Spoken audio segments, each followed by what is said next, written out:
আজকের রান্নাটা শুধু লোভনীয়ই নয়, সুস্বাদুও বটে। তার জন্য কি কি উপকরণ লাগছে প্রথমে আমরা সেটা দেখে নেব। প্রথমে সলিড চিকেন পিসেস বা বোনলেস চিকেন নিয়ে নেবেন। এখানে আমরা 750 গ্রাম চিকেন নিয়েছি। চিকেনের সাথে আর কি কি উপকরণ অ্যাড করে বেটে নিতে হবে চলুন সেটা দেখা যাক। যতটা চিকেন নেবেন তার 4 ভাগের 1 ভাগ নেবেন পেঁয়াজ, 2 থেকে 3টে কাঁচা লঙ্কা নেবেন ঝালের জন্য, একটা বাটারের হাফ কিউব নিয়ে নেবেন, 2 প্রসেস চিজ লাগবে। তার সাথে আমরা 1.5 টিস্পুন থেকে 2 টিস্পুন মতো নুন অ্যাড করেছি স্বাদের জন্য। ভাজা জিরে গুঁড়ো 1 টিস্পুন নিয়ে নেবেন, 1/4 টিস্পুন নেবেন গরম মশলার গুঁড়ো। আদা আর রসুনটা এমন পরিমাণে নেবেন যাতে বাটলে 3/4 টেবিল স্পুন মতো হয়। আর পাউরুটির ধারগুলোকে বাদ দিয়ে শুধু সাদা পোর্শনটা 4টে পাউরুটি নিয়ে নেবেন। এই সব কিছু একসাথে ভালো করে মিহি করে বেটে নেবেন। যেহেতু পাউরুটি আছে, বাইন্ডিং নিয়ে কিন্তু কোনো চিন্তা নেই। হাতে একটু সাদা তেল মাখিয়ে নেবেন আর কোফতার বল খুব ইজিলি তৈরি করে নিতে পারবেন। ফ্রাইং প্যানে সাদা তেল গরম হলে গ্যাসের ফ্লেম কিন্তু লো টু মিডিয়ামে রাখবেন। এবার কোফতার বলগুলোকে ভেজে নিতে হবে।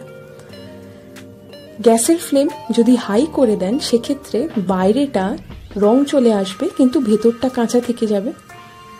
যখন দেখবেন এক একটা দিক হালকা ব্রাউন কালার ধরছে, আর একটা দিকও উল্টে দিয়ে ওই ব্রাউন কালার আসা অবধি ভেজে নিতে হবে।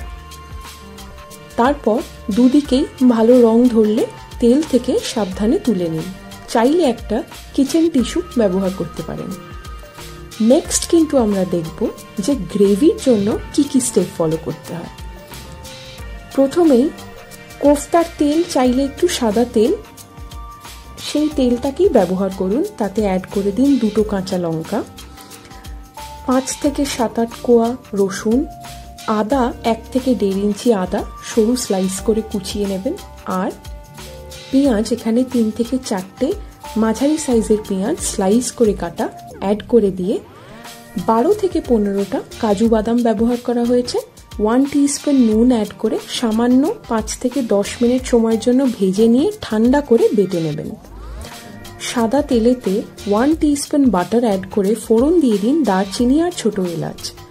যখন বাটার মেল্ট হয়ে আসবে পেঁয়াজ, আদা, রসুন, কাজু বাদাম একসাথে যেটা বেটে রেখেছিলেন সেটা অ্যাড করে দিন বাটারে এবং কষিয়ে নিন 5 থেকে 7 মিনিট সময়ের জন্য।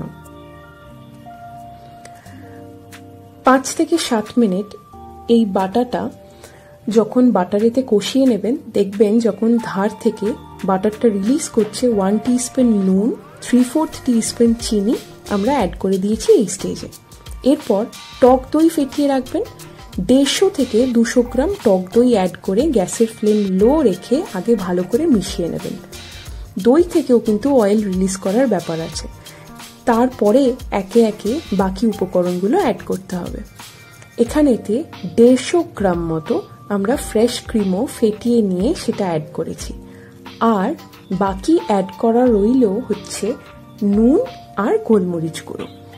আমরা এখানেতে স্বাদ মতো নুন অ্যাড করেছি ওই 1 টিস্পুন মতো, আর গরম মশলার গুঁড়ো 1/2 টিস্পুন আর গোলমরিচ গুঁড়ো অ্যাড করেছি 1 টিস্পুন মতো। এবার ওই সমস্ত বাটি ধুয়েই কিছুটা জল অ্যাড করে একটা প্রসেস চিজ কিউব অ্যাড করেছি। এইটা আপনারা চাইলে নাও অ্যাড করতে পারেন।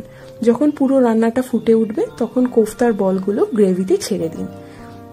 তারপরে কিন্তু 10 মিনিট গ্যাসের ফ্লেমটা একদম হাই করে দিয়ে পুরো রান্নাটাকে ফুটিয়ে নিন। দেখবেন কোফতা একদম সফট হয়ে এসছে।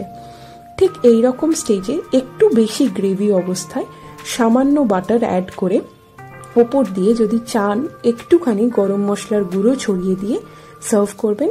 আমি কথা দিচ্ছি আপনাদের ভালো লাগবে। আজকের রেসিপিটা একবার নিশ্চয়ই ট্রাই করবেন। জানাতে ভুলবেন না কেমন লাগলো। এনজয়।